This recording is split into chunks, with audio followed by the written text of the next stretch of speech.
Bem-vindo a mais um episódio de Novos Clássicos Show, nosso programa de notícias que a gente comenta o que acontece no Brasil e no mundo da forma mais imparcial que a gente consegue. Boa. Confere o episódio extra no site. Vambora. Líder do Japão, a líder, né, ganhou com folga, abrindo caminho para uma agenda linha dura. Então, cara, a gente cobre eleições ao redor do mundo.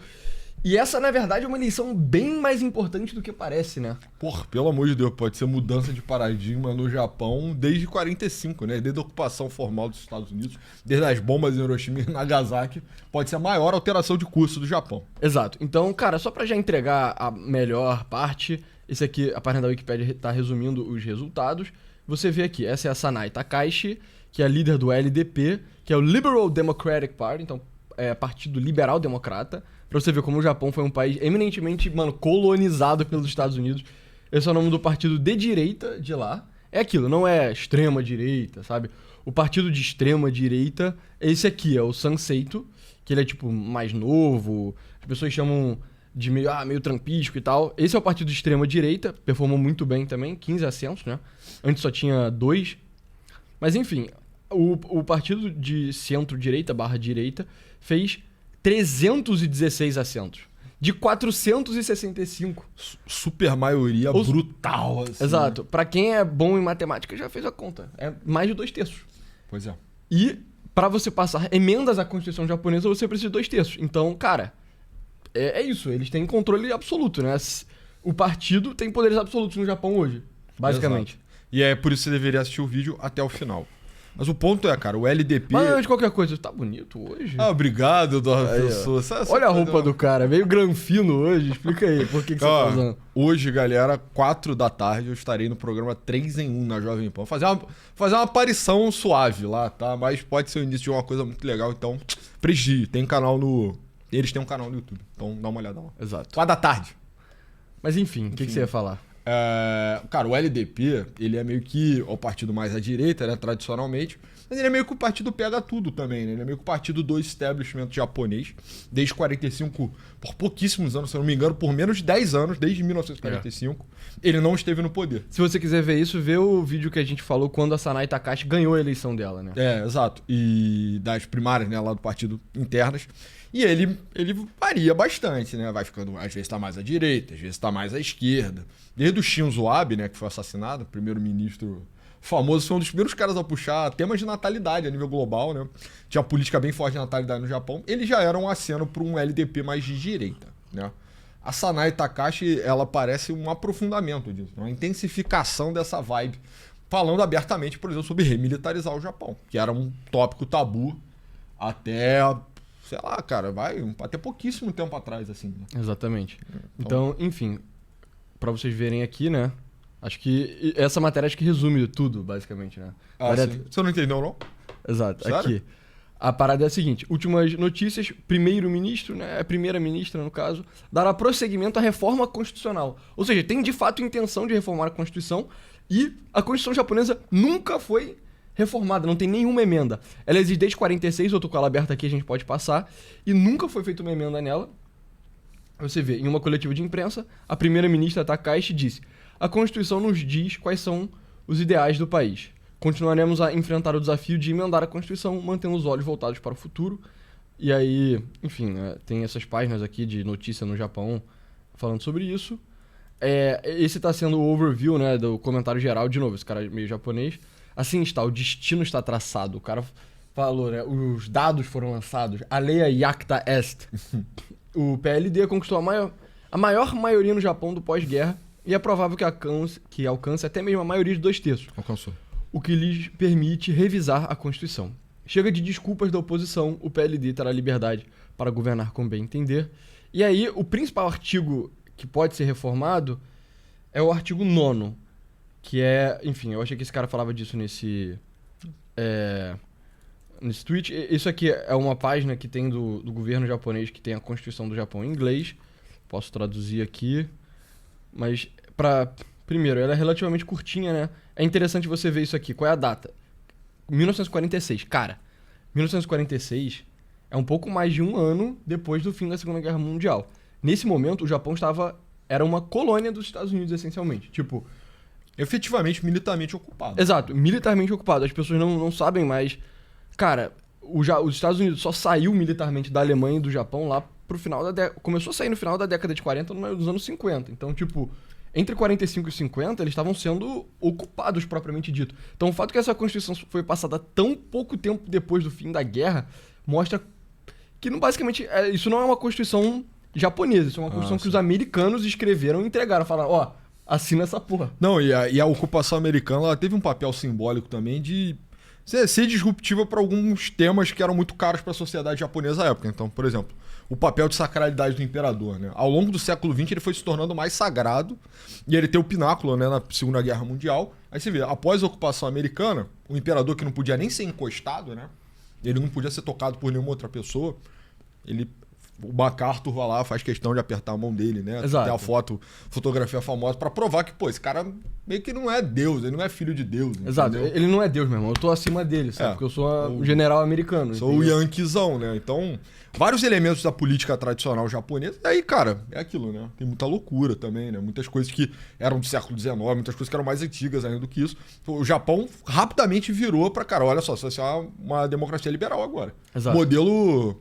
Não é nem exatamente o modelo americano, é mais o modelo europeu, né? Do parlamento, parlamentarista e tal. Mas é o caso, entendeu? Sim, você vê. O primeiro capítulo, né? A primeira seção da Constituição japonesa fala sobre as coisas do imperador. Então é isso, o imperador será símbolo do Estado e da unidade do povo, derivando sua posição da vontade do povo, em quem reside o poder soberano, ou seja... Inverteu o eixo total, né? Exato. Aqui também, cadê? O imperador exercerá apenas os atos de Estado previstos nessa Constituição, não terá poderes relacionados ao governo, né? Enfim. E aí, de todos os artigos, o mais relevante é esse aqui, que é o artigo 9º. Tem um capítulo dedicado só pra ele, pra você ver quão importante ele é, que é renúncia à guerra. Então, caso vocês não conheçam a história do Japão do século XX, eles fizeram, do final do século XIX, né? O Japão sempre foi, tipo, desde a época medieval, um lugar extremamente militarizado. Então... tem todo o negócio dos shoguns e dos samurais, etc. Não, difere fundamentalmente das sociedades do Extremo Oriente continentais, né? Na China e na Coreia você tem uma elite que é administrativa, burocrática, né? Ligada à função de Estado mesmo. São os mandarins.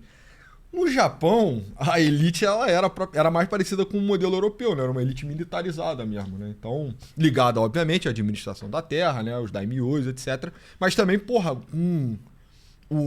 extraindo, né, prestígio e poder de uma classe militarizada que eram lá os shoguns, né? E os samurais. Samurais, exatamente. Então, era bem diferente.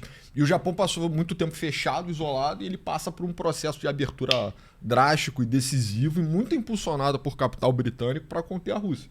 E rapidamente esse retorno vem. Em 1905, a primeira vez que um país asiático destrói um país europeu num confronto direto, né?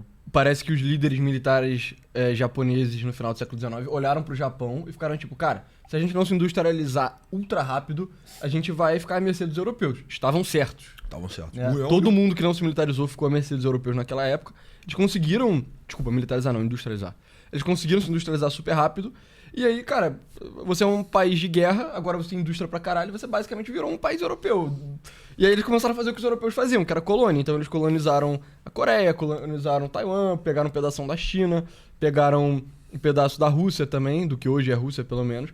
E aí, a Segunda Guerra Mundial no Pacífico, ela meio começa antes do que 39, né? 39 é quando Hitler invade a Polônia. Mas o Japão já estava em guerra com a China há mais tempo do que isso, sabe? Já tinha ocupado, largas extensões do território chinês. Tinha o estado fantoche lá com o imperador fake, acho que é o Yi, né? O último imperador da China. Se a minha memória não estiver me sacaneando agora. E aí, quando começa a Segunda Guerra, formalmente, eles invadem a Indonésia, pegam lá o Vietnã, francês. E é uma sociedade, cara, pra gente, hoje alienígena, assim, honestamente. A ideia de, por exemplo, do esforço dos kamikazes, ou então o conceito do banzai, né? Que é do sacrifício maior por uma causa que é, cara, do imperador, Deus, etc. Exato. Os japoneses é um povo famoso pela sua disciplina. Quando essa disciplina é usada pra matar o inimigo, é uma força assustadora, né? Pois é. E aí, justamente por causa desse histórico do Japão ser uma sociedade ridiculamente militarizada, quando os americanos venceram a guerra, eles fizeram questão de, olha só, meu irmão, nunca mais vai ter uma guerra vindo de vocês, esquece, sabe? E os japoneses foram longe demais, né? Outro dia eu tava tweetando, falando, recebi um amigo japonês lá em casa, eu falei, caralho, os caras são muito... Cara, é diferente mesmo, assim, mas é um diferente de se admirar. Eu falei, pô, é o povo mais nobre da Terra. Exagerei, talvez, mas talvez não, né? Mas tem uma alta eu acho nobreza. que... É o mais nobre daquele pedaço da terra, com certeza. Pois é. E o pessoal chinês vai ficar chateado aí. Mas aí, sabe, eles têm coisa de... Foi mal. Desculpa, Xi Jinping, foi mal. Mas tinha uma coisa... Eles têm uma coisa meio de força, sabe? Tipo, vai crescer forte, sabe? Tem umas coisas assim. Eu acho legal. E o ponto é que eu tuitei isso e as pessoas... você tem que pesquisar o que eles fizeram em Nanquim. Ou aí dá o nome lá dos experimentos, né? Dos campos de concentração japoneses. E realmente o Japão perdeu... Tem um grande estupro de Nanquim, se eu não me engano, não é? Acho que não é um grande estupro, não, pessoal. É só um grande massacre. Que tem muito estupro envolvido. Né? E que o YouTube não censura o vídeo. Mas talvez tenha um argumento razoável pro Japão ter ido mais longe que a Alemanha na Segunda Guerra Mundial, né? Em termos de crime contra a humanidade, assim, né? Sim. Tem um argumento razoável sobre isso. Pois é. E aí, enfim, o que é o artigo 9º? Almejando sinceramente uma paz internacional baseada na justiça e na ordem, o povo japonês renuncia para sempre à guerra como direito soberano da nação e ameaça o uso da força como meio de resolução de disputas internacionais. Tipo, eu acho que se você mostrasse isso pra qualquer europeu de Westfália, ele iria só cair duro, assim. Ele ia ficar tipo, cara, isso não é um país soberano, isso é uma colônia, entendeu? Se você não... Sabe, se você tá renunciando para sempre o direito soberano da nação à guerra, brother, você não é um país soberano, de fato. E eu acho que pode ser argumentar que o Japão não era mesmo. Era uma colônia dos Estados Unidos, sabe? Igual o resto do mundo inteiro, praticamente. Por um largo tempo, assim, foi totalmente. Aí, a partir dos anos 70, né, tem o advento lá da robótica eletrônica, o Japão dá-lhe uma porrada, as pessoas começam a contestar até que ponto vai ser hegemonia, mas rapidamente também isso diminui, né? Você tem aquela pira meio oriental, assim, nos Estados Unidos, misturou com Califórnia, né? Eu acho que robô, sabe, Ásia, etc. Mas aí ficar pra trás, hoje em dia, acho que o Japão talvez seja o país do mundo que tem mais base americana hoje.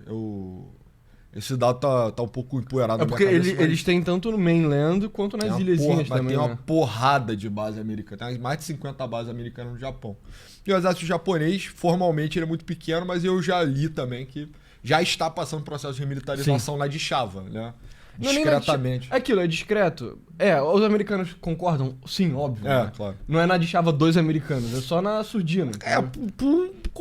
De acordo com a Constituição, né? Tá constitucionalmente adequado a remilitarização que o Japão tá passando até agora. Gradual, né? Pô, o Japão é um país que tem uma tradição marítima, porra, foda, né? Um país que tem um litoral gigantesco, a quantidade de ilhas surreal. Então é até uma questão de soberania. A gente vai falar mais sobre China na frente. Deixa eu ver aqui se tem o mapa das bases japonesas no Japão, né? Então... É porque ali tava só no mainland, cara. Tem que ver tem muita coisa. Nas ilhas também. Enfim, esse é o Japão, né? Caso vocês não conheçam, várias ilhas. É tipo a Inglaterra, só que do Oriente. E bem maior do que a Inglaterra também. E, cara, tem muitas basezinhas, né? E aqui pra baixo tem todo o arquipélago de ilhas, cara, do Japão. Que, em geral, quando... Deixa eu ver se eu abro o Google Maps aqui. Em geral... eu acho que esse mapa aqui tá... Ó, quando o nego olha pro Japão, o nego pensa no mainland aqui, né? Que é a ilha principal. Não sei o nome da ilha. Qual é o nome da ilha, você sabe? Esqueci, cara. A de cima é Hokkaido. Enfim, mas aí todas essas ilhazinhas aqui fazem parte do Japão também, sabe? Então, tipo...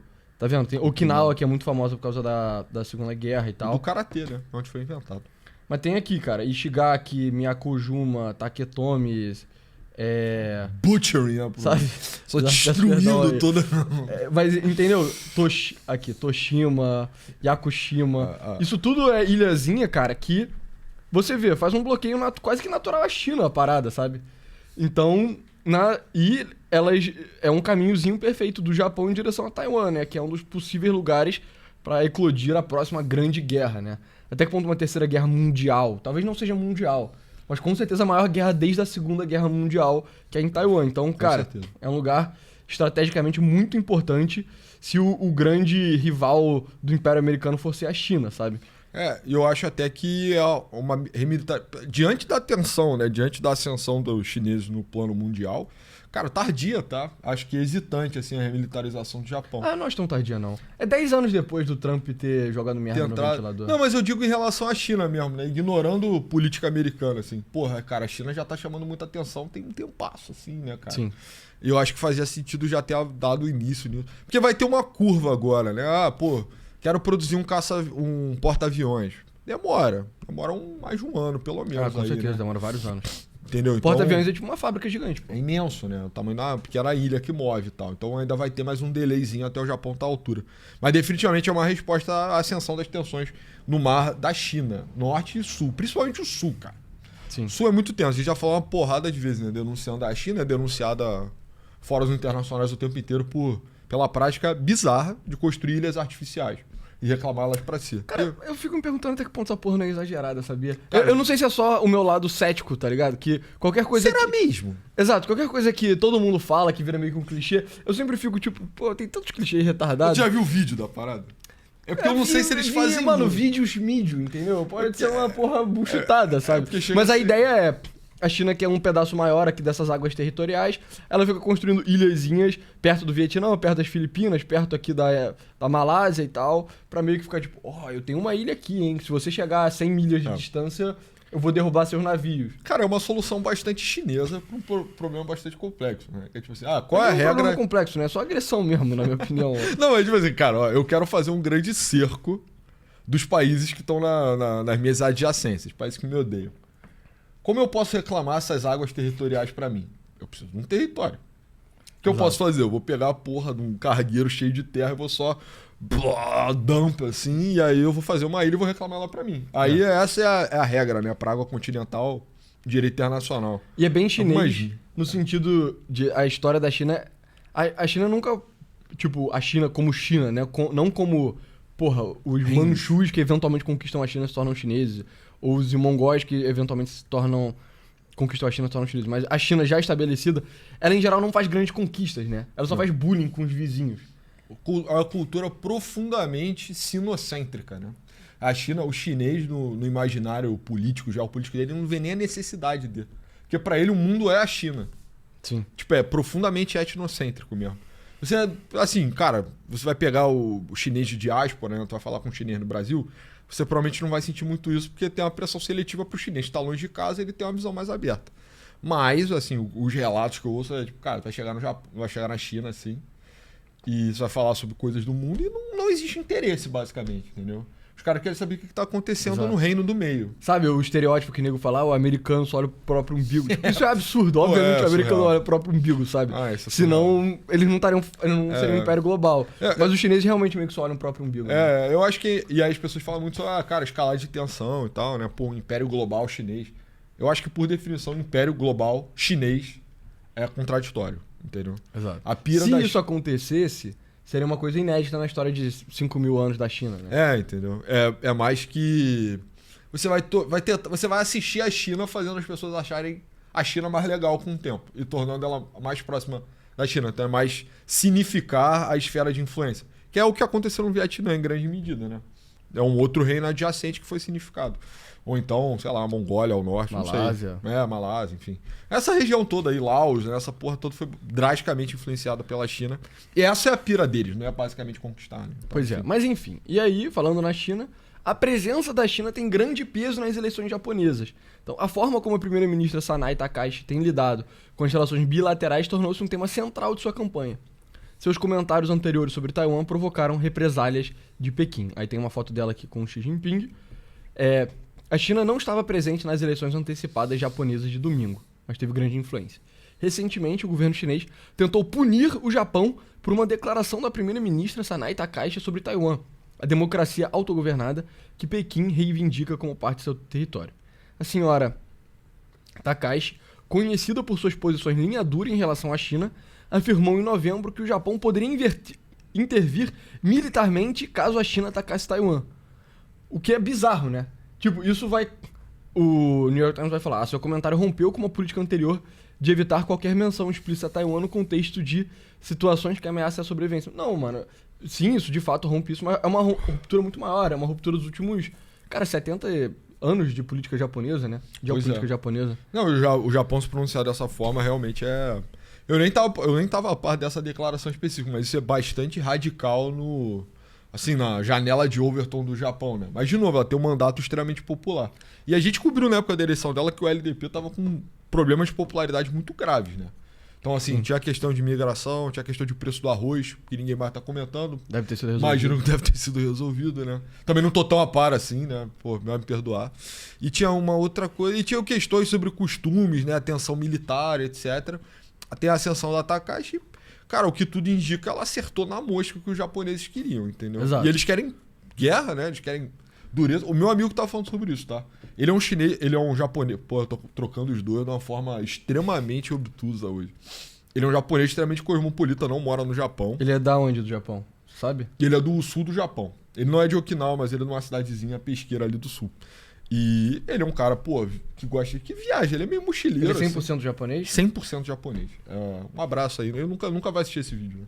Mas um abraço aí, o Nakai. Enfim, e aí ele tava falando, cara, ele tava, não, o Japão tem que remilitarizar mesmo. Então, tipo, cara, tu é meio que um hippie no teu mundo, assim, sabe? Porque ele é um... Sim, aí ele falou. Ele falou, não, tem que militarizar, eu defendo o Japão. Essa é a posição hippie, meu pai. Exato. Você não tá entendendo. Exato. Foi o que eu peguei um pouco dele, assim. E é engraçado outra coisa também. Eu conversei com ele, tava conversando com ele sobre o Mishima, que é um autor controverso no Ocidente, né? Em alguma medida. Ele é um hippie, tá? De novo. Ele é um hippie pros padrões da sociedade dele. E aí ele tá, não, cara, o Mishima é o maior escritor que já passou pelo Japão. O japonês que o Mishima escreve, só 10% dos japoneses conseguem ler. Porque o vocabulário é muito rebuscado e ele é a única pessoa que realmente entendeu a alma japonesa. Eu fiquei, caralho, você é o hippie mesmo do teu mundo? Assim, só pra vocês terem a noção, tá? Pois é. Aí ela ganhou, né, por causa disso. Eu achei interessante o fato dela ser uma mulher também, sabia? Eu acho que, da mesma forma que meio que o único líder minimamente linha dura que a Inglaterra teve desde o fim do Império foi a Margaret Thatcher, sabe? Que conseguiu lutar contra os sindicatos, sabe? Defendeu um território inglês de uma invasão argentina e tal. Eu sinto que talvez o fato da Sanai Takahashi ser mulher ajude também, que é tipo, olha só, a gente tá indo pra uma porra linha dura. Mas, tipo, pode ficar tranquilo que a gente não é o Hitler, sabe? Tipo, uma mulher. Tipo, a gente não vai começar uma... Sabe, não vai ser uma pessoa bizarramente agressiva, sabe? Eu sinto que... Eu tava pensando muito sobre isso. Às vezes eu acho que... Cara, por que meio que... No primeiro mundo, né? Nos países europeus e tal, em geral, os líderes de esquerda são, tipo, homens brancos, sabe? E os líderes de direita são mais diversos. Eu acho que é justamente uma questão de equilíbrio, sabe? Uma parada meio yin yang, assim. Que é tipo, pô, você é um esquerdista. Pô, se você botar o Omar Faté, sabe? Que é aquele cara somália do Minnesota, pra concorrer pra prefeitura, o nego vai ficar com medo. Aí bota quem? Bota um Jacob Frey, sabe? Que é tipo o cara mais anglo-saxão possível. E é a mesma parada. Se você botasse... você vai ter um líder que vai remilitarizar o Japão pela primeira vez desde a guerra, tá ligado? Se você botasse um cara que é tipo, porra, de uma família samurai, foi do exército, sabe? É num partido verdadeiramente extrema-direita, o nego vai ficar meio tipo... Calma, sabe? Eu não quero Hirohito de novo, entendeu? Mas aí sendo uma mulher, eu acho que ela consegue meio que falar coisas linha dura de uma forma mais soft, que dá meio que menos medo, sabe? Eu acho que tem um pouco de espírito do tempo mesmo, que é, tipo, a agressão da girl boss, ela é tolerada, né? Exato. Mas se eu for um cara muito... Mas é porque a agressão do milico é mais medonha mesmo, entendeu? Acho que a gente discurso agressivo. Eu acho que a gente teve uma lição valiosa sobre isso no Brasil recentemente, entendeu? Pelo menos, não que dá medo, mas que as pessoas levam a mal, né? Pois é. Mas vamos lá. A primeira-ministra japonesa Sanai Takahashi fez uma grande aposta no domingo, convocando eleições antecipadas apenas 110 dias depois de se tornar a primeira mulher a ocupar o cargo no país. Pra você ver. A aposta deu certo, com os eleitores concedendo um mandato expressivo às suas políticas econômicas e à sua postura firme em relação à imigração e à China. O Partido Liberal Democrático obteve uma vitória esmagadora, garantindo a maioria absoluta na Câmara dos Representantes do Japão, a Câmara Baixa do Parlamento Bicameral japonês. Nem sabia que era bicameral. Eu achei que era um parlamento só, unificado. Eu também não sabia. Enfim. No início da manhã de segunda-feira, o partido já havia conquistado pelo menos 310 cadeiras, um aumento em relação aos 198 anteriores. Beleza. O resultado abre caminho para que a senhora Takahashi implemente uma agenda conservadora em questões de defesa e questões sociais e fortaleça sua posição no cenário global, com o presidente Trump tendo dado um forte apoio à sua candidatura. O resultado representa uma notável reviravolta para o partido da senhora Takahashi, que governou o Japão durante grande parte das últimas 7 décadas, mas sofreu uma série de derrotas contundentes nos últimos anos, o que deixou na posição incomum de ser minoria em ambas as casas do parlamento. Após sua vitória no domingo, a senhora Takahashi declarou à NHK, que eu imagino que seja o jornal de Hong Kong, né? Pela sigla, que convocou as eleições antecipadas porque sentia que seria errado simplesmente prolongar o processo sem buscar um mandato popular. Porque é isso, ela se tornou primeira-ministra porque ela assumiu a posição internamente no partido, né? É. Então, igual no Reino Unido, por exemplo, o Partido Conservador ele elegeu o Boris Johnson, mas aí o Boris Johnson caiu, aí foi, sei lá, pra Theresa May, aí depois pra Theresa May foi pro indiano que tava lá, como é que é o nome dele? Rishi Sunak. Rishi Sunak. E aí Inclusive, a gente vai cobrir, acho que essa semana Exato. da Reino Unido, tá? E aí- Fique atento. na última eleição que teve no Reino Unido, quem ganhou foi o Partido Trabalhista, do Keir Starmer. E ele tá, tipo, por um fio de cair. E se ele cair, não vai ter outra eleição. Quem vai assumir vai ser outro cara dentro do Partido Do Labour, Trabalhista. É meio que o sistema parlamentar e Quem tal. eleito é o partido, né? É o Exato. mandato de um representante, mas aí, se esse cara por algum motivo se tornar impopular, fizer alguma merda, aí vai pra outra pessoa. Exato. E aí a senhora Takashi, ela tinha entrado meio que nessa. E ela resolveu falar, não, eu não vou ficar aqui só porque... Minoritária, né? Minoritária. Eu não vou ficar aqui só porque eu venci uma eleição no partido. Eu preciso de um mandato popular. Foi lá, pediu e recebeu, tá ligado? Então...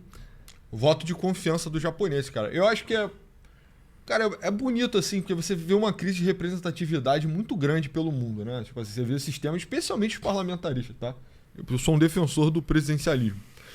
Tendo muita dificuldade de trazer à tona os anseios da população, entendeu? Na Europa, cara, é uma crise total, assim, incompetência total da classe dirigente de falar, sei lá, dar um basta em imigração. Os caras preferem ver um partido igual do nível do Chega. A gente vai nem fazer episódio, né?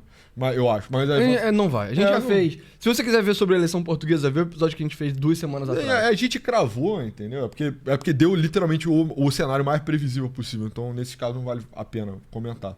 Mas assim, pô, tu colocar um cara igual o André Ventura com 30% dos votos em Portugal, eu acho que isso não é nem um atestado pro poder das ideias, mas pra incapacidade da classe dirigente, né, tradicional, de só falar, não, pô, não vai vir mais jeito do Bangladesh, é isso que a galera quer. E, sei lá, na Europa destaca-se o quê? Dinamarca, talvez. Né? Dinamarca, na real, com certeza, assim. A Suíça também, né? Suíça tem uma democracia muito representativa. Mas todo o resto, fiasco. E o Japão, porra, é muito rápido, cara. A porra do liberal democrata, cara, rapidinho ele vai modulando ali, apesar de ser quase que partido único, né? Porra, respondeu muito rápido aos anseios da população. Isso é bonito de ver, assim. Pois é. Quando a máquina política funciona bem. Sim. Com seu partido agora em uma posição mais sólida, a senhora Takashi enfrentará poucos obstáculos para impulsionar programas agressivos de gastos governamentais e leis abrangentes de segurança nacional. Ao unir forças com outro grupo, o Partido da Inovação do Japão, a senhora Takashi provavelmente conseguirá obter uma supermaioria para acelerar a implementação de suas prioridades. Aqui tá uma foto do belíssimo povo japonês. Cadê? O Trump elogiou ela também, né? Vamos lá. A senhora Takashi está empenhada em persuadir o Sr. Trump a manter os compromissos militares e econômicos americanos na Ásia. Então, é isso, né? É interessante que a relação que o Japão tem com os Estados Unidos e os europeus têm com os Estados Unidos é diferente, né?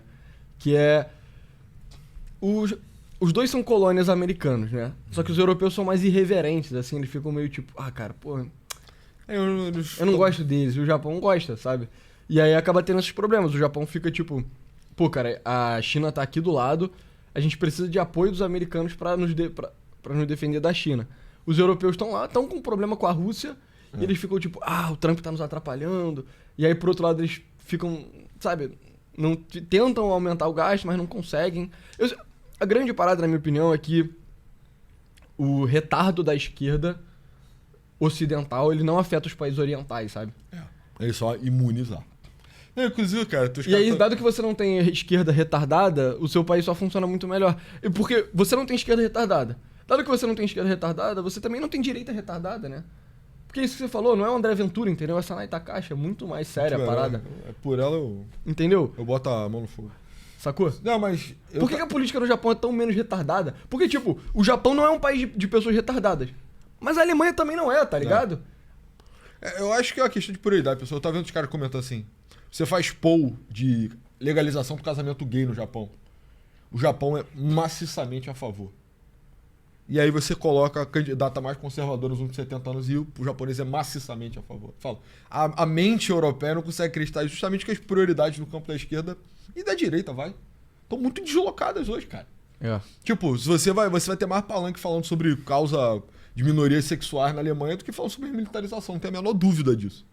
No Japão não é assim, cara. O japonês É um povo sério mesmo, tem que respeitar, entendeu? Tava falando, cara, um povo muito nobre, eles são muito respeitáveis, assim. É. Mas não é só no Japão, tá ligado? Na China, né, também... Na China, a Coreia é mais problemática, né? Coreia, o caso é grave. Teve uma eleição Mas é também. o mais ocidental também. Teve uma eleição na Tailândia que parece que o partido mais conservador ganhou também. Não sei se você viu isso. Uhum. A gente já viu coisa sobre as Filipinas. A Filipina tinha lá aquele maluco matador, pô. O cara Tinha. tá até preso, esqueci o nome Foi até dele. sequestrado no Boa. Eu acho que era no Noboa. Boa. A Índia também não tem essa esquerda retardada. Cara, por que quando você, sei lá, cara, você Mas pode é o- traçar uma linha no Estreito de Dardanelos e se é tipo a oriente do Estreito de Dardanelos, a política só é menos retardada, cara. Não sei explicar. Turquia tem muito retardo, hein? Tá, ok, mas mas assim, é menos pior. talvez. Tipo, por que isso? Eu não sei É, também. The Né? Oriental Mind. Mas eu acho interessante. Inclusive, a gente sempre fala essa porra, né? Muito tempo que a gente não fala isso, mas se alguém é novo. Que em chinês você tem um nome pra essa porra, né? Que é pra tipo babaquice de esquerda ocidental, que é o Baizhuo. Exato, Baizhuo. Você vai, É o vai Baizhuo. fazer aula de chinês agora, você vai poder ter a pronúncia breve. perfeita. Sim. E é isso, cara. Sabe, isso é uma coisa que é digna de admiração mesmo, cara. Os caras vão falar sobre política e falar, pô, o que é mais importante? Caralho, tem um perigo existencial aqui em relação à China. Essa é a nossa prioridade número 1. Ah, mas eu sou a favor do casamento gay. Tá, beleza, mas depois a gente debate isso, entendeu? A hierarquia das coisas é Sim. melhor.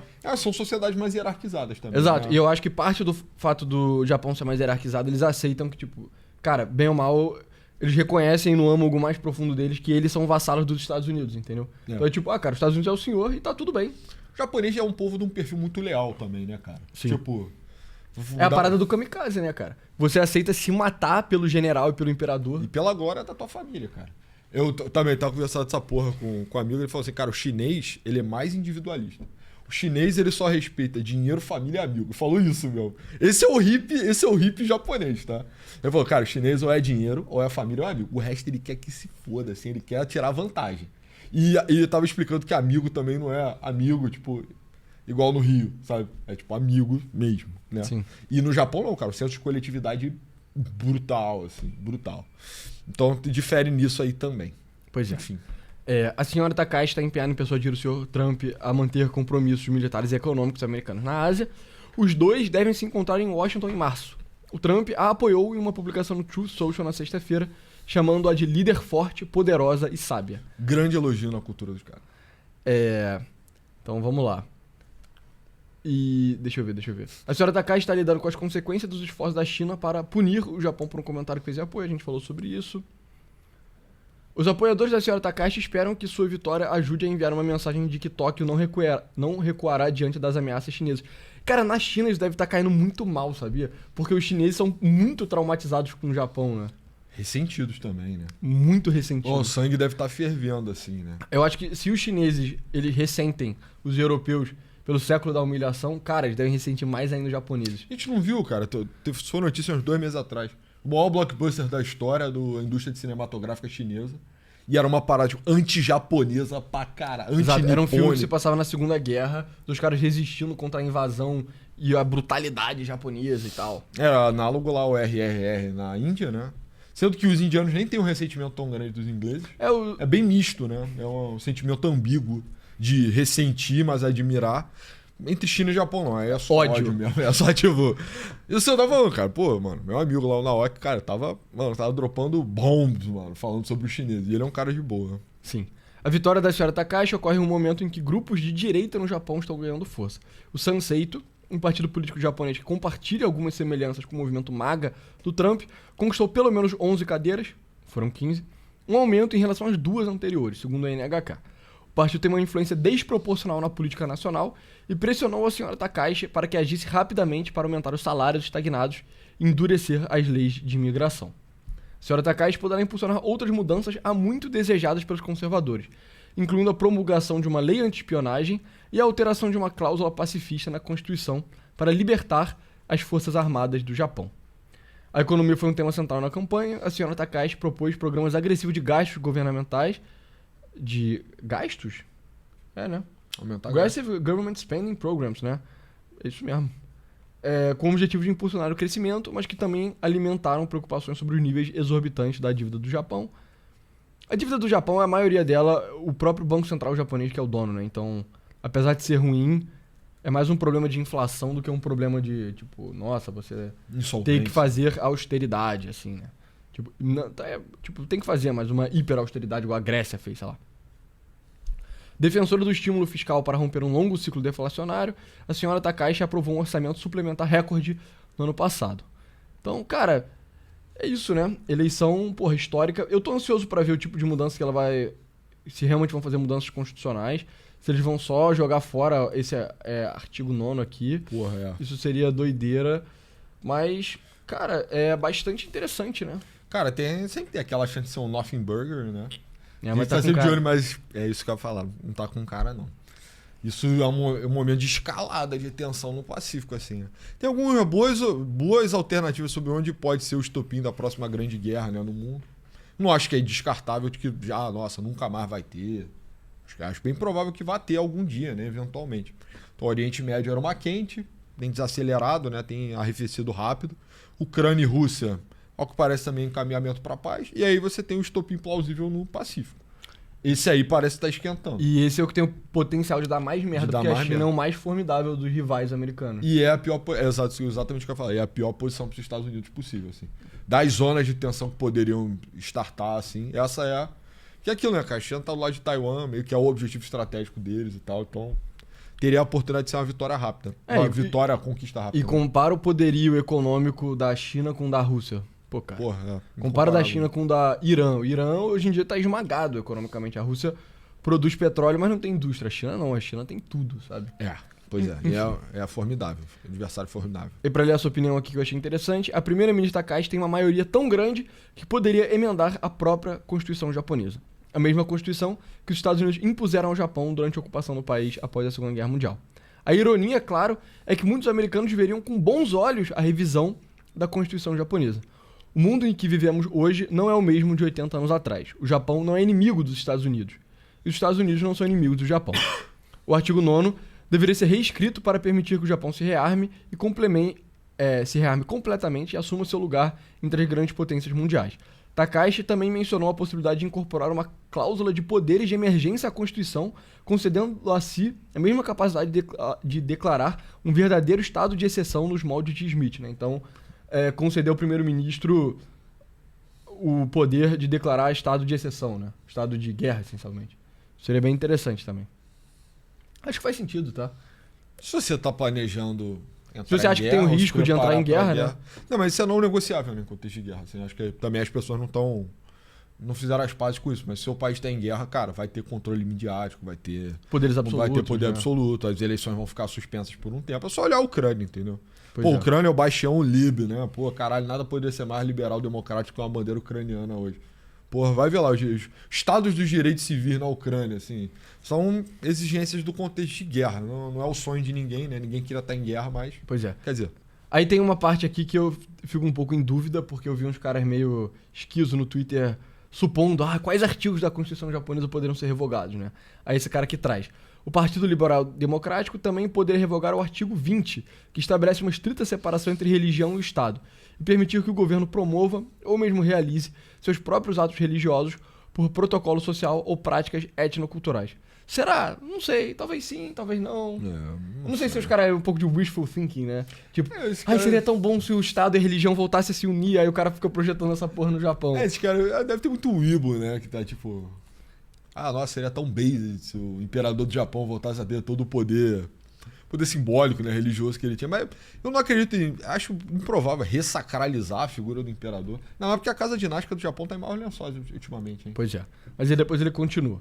Todas essas emendas propostas significam, de uma forma ou de outra, uma rejeição total do liberalismo tal como entendemos aqui no Ocidente. O fim da história acabou, a história está de volta. De novo, também acho um pouco... Calma, forte. Dog, você tá salivando demais pra uma parada que é meio Mas assustadora. eu achei interessante aqui os americanos comentando. Meu tio-avô foi morto 2 meses antes de lançarmos a bomba atômica sobre o Japão no Teatro de Operações do Pacífico.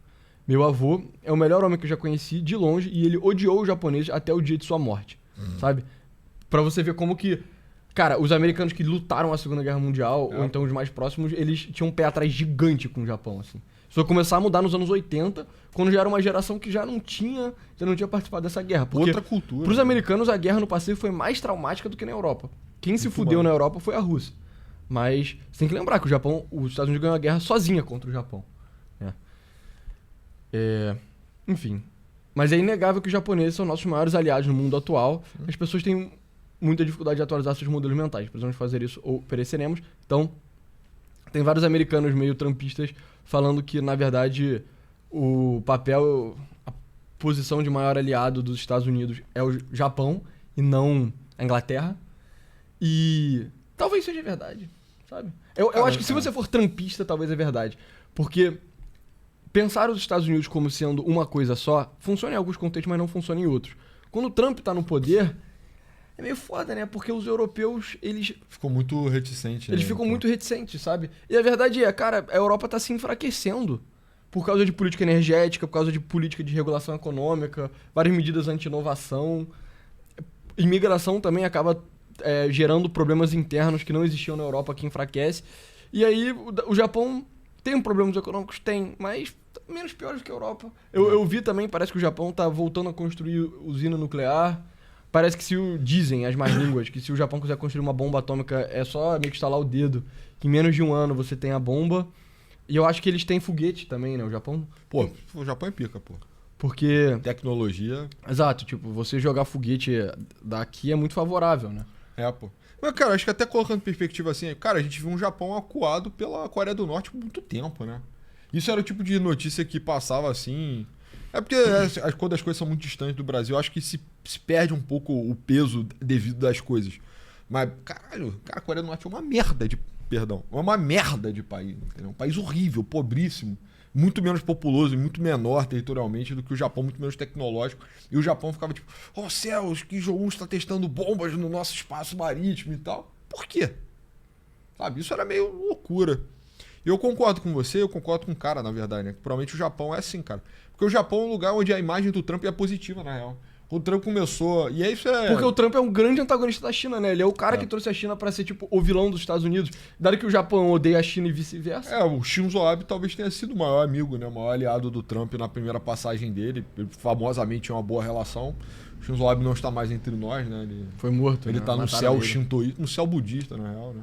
Acho que quando eles morrem lá, eles são mais ligados aos ritos budistas. E agora a nova primeira-ministra é meio que da linhagem dele, é meio que pupila, né, política dele, e aí eu acho que tende a essa relação se consolidar. Porque também, aí eu não quero cair em clichê de novo, né, mas assim, a geopolítica do Pacífico, a preponderância do Pacífico no contexto de economia global, comércio global, hoje em dia é maior do que o Atlântico já, então faz sentido para os Estados Unidos estar bem posicionado nesse theater de guerra e de comércio também, né. Pois é, e aí em termos dos outros aliados, você vê, a Austrália é muito parecida com a Europa nos posicionamentos, Nova Zelândia também é um país muito pequeno. A Europa é isso, na América não tem nenhum país relevante o suficiente. Resta, tipo, Israel. Só que Israel não só é um país pequeno, muito menor do que o Japão. Israel tem, tipo, 12 milhões de pessoas, eu acho. O Japão tem 150 milhões. Como Israel também tem vários problemas de meter os Estados Unidos em umas furadas, ou meio que correr o risco de meter os Estados Unidos em furada e tal. E o clima entre Israel e os Estados Unidos tá meio que ficando mais... tá azedando. Apesar do Netanyahu também ser um cara alinhado em termos de ser de direita com o Trump, né? Então, não sei, cara. Talvez realmente... a gente pensa muito os Estados Unidos como um país ocidental, né? Que é tipo, um país, pô, atlântico, sabe? Legado à Europa, civilização europeia. Mas, cara, os Estados Unidos também é um país pacífico, né? É um país do Oceano Pacífico. Então... Sabe, não sei, talvez seja um pouco forte falar que o Japão é o maior aliado americano, mas talvez não seja tão bizarro. Talvez não assim. seja não, cara. E eu acho, e no século XIX, cara, até já vi isso. E é engraçado como de certa forma tá acontecendo mais que uma galera teorizava que o destino da civilização americana era ser uma síntese entre Ásia e Europa. Caralho. Uma loucura, né? Mas meio que tá acontecendo, cara. Cada vez mais a elite americana é mais asiática, cada vez mais tem, enfim. Tem schizo talk, mas... Faz sentido, né? A gente pensar nos Estados Unidos que tá olhando assim pros dólares, tá com a mão aberta. Assim tem o Oceano Atlântico e o Pacífico, né? Só falta o Oceano Índico, né? E o Pacífico hoje em dia tem peso maior mesmo. Economicamente já tem, né? Califórnia, porra, puxa muito do crescimento dos Estados Unidos. Se bem que hoje recentemente nem tanto, né? Mas eu acho que a inovação puxou muito, né? Mas sei lá, e a indústria vem tudo daqui, vem tudo da China, então... Então os portos californianos, quando tava tendo crise de container, Você via a questão, ela estava se debruçando na Califórnia. Pô, os últimos 20 anos, em termos de inovação tecnológica, pô, que alguém contribuiu mais do que a Califórnia? Creio que não, entendeu? Então, Pois é, É pessoal, isso. é isso. Muito obrigado por ter assistido aqui. Não percam hoje, que horas, Antonzão? Jovem Pan, 4 da tarde, ou no canal no YouTube 3 em 1. Canal 3 em 1 da Jovem Pan, ou canal 576 na net. Exato. Mas, fora isso, pessoal, entre no nosso site, www.novosclasses.com.br, tem conteúdo extra gratuito e pago para você apoiar o nosso trabalho. 2 planos, um de 15 e de 30, então, por favor, apoie esse programa. Que ele continuar saindo todo dia no YouTube, né? Você vai ter acesso a muitas e muitas horas de conteúdo, que em breve estarão todas pagas. Exato. E, fora isso, nos siga no Twitter, meu arroba é pessoa A99. Meu @novosclasses, @pessoa. Obrigado. Valeu.